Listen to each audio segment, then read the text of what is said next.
Assalamualaikum warahmatullahi wabarakatuh. Perkenalkan, nama saya Vivi Sapitri, NPM 2011080281, kelas BKPIC, Fakultas Tarbiyah dan Keguruan UIN Raden Intan Lampung, dosen pengampu Bapak Hardiansyah Masya, MPD.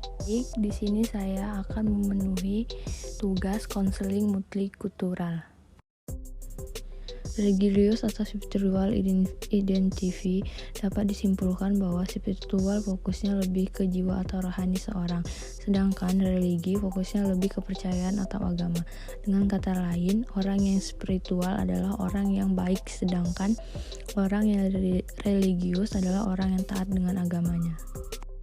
Ekonomi class background. Status sosial ekonomi biasanya dibagi menjadi 3 tingkatan: tinggi, menengah, dan rendah. Untuk menggambarkan 3 tempat keluarga atau individu mungkin jatuh ke dalamnya. Ketika menempatkan keluarga atau individu ke dalam salah satu kategori ini, salah satu atau semua dari 3 variabel: pendapatan, pendidikan, dan pekerjaan, dan nilai. Sexual identity. Identitas seksual adalah bagaimana seorang berpikir tentang dirinya sendiri dalam kaitannya dengan siapa dia tertarik secara romantis dan atau seksual.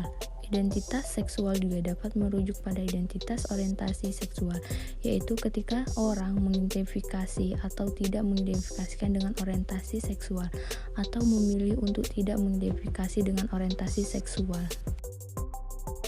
Psychological development. Psikolog perkembangan bertujuan untuk menjelaskan bagaimana pemikiran, perasaan, dan perilaku berubah sepanjang hidup. Bidang ini mengkaji perubahan di 3 dimensi utama, yaitu perkembangan fisik, perkembangan kognitif, dan perkembangan sosial emosional. Etnis atau radical identity.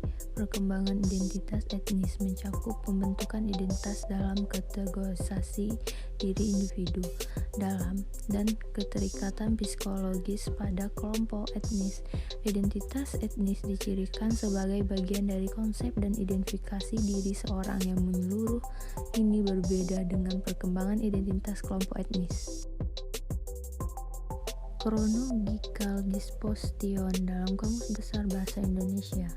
Kronologi didefinisikan sebagai urutan waktu dari berbagai kejadian atau peristiwa. Kronologi dalam lingkup sejarah bisa diartikan sebagai penentuan urutan waktu suatu kejadian di masa lampau. Trauma adalah hal sering dikaitkan dengan tekanan emosional dan psikologis yang besar, biasanya karena kejadian yang sangat disayangkan atau pengalaman yang berkaitan dengan kekerasan. Namun, dalam konteks ini, yang dimaksud dengan trauma adalah trauma sebagai penyakit atau trauma pada fisik seseorang. Family history. Sejarah keluarga merupakan cabang dari sejarah sosial yang membahas tentang evolusi sosial budaya, kelompok kerabatan dari zaman prasejarah hingga zaman modern. Keluarga memiliki peran universal dan mendasar dalam semua masyarakat. Keunikan secara fisik adalah keunikan yang dibawakan dari lahir atau keturunannya. Oleh karena itu, keunikan didapatkan oleh semua manusia meskipun berbeda-beda keunikannya. Bahasa adalah pernyataan pikiran seseorang dengan perantaran anomata, nama benda, dan rea mata, ucapan yang merupakan cermin dari ide seorang dalam arus udara lewat mulut. Sebuah tempat tinggal biasanya berwujud bangunan rumah, tempat teduh, atau struktur lainnya yang digunakan sebagai tempat manusia tinggal. Istilah ini dapat digunakan untuk rupa-rupa tempat tinggal, mulai dari tenda-tenda nomaden hingga apartemen bertingkat. Sekian penjelasan dari saya akhiri. Wabillahi taufiq wal hidayah. Wassalamualaikum warahmatullahi wabarakatuh.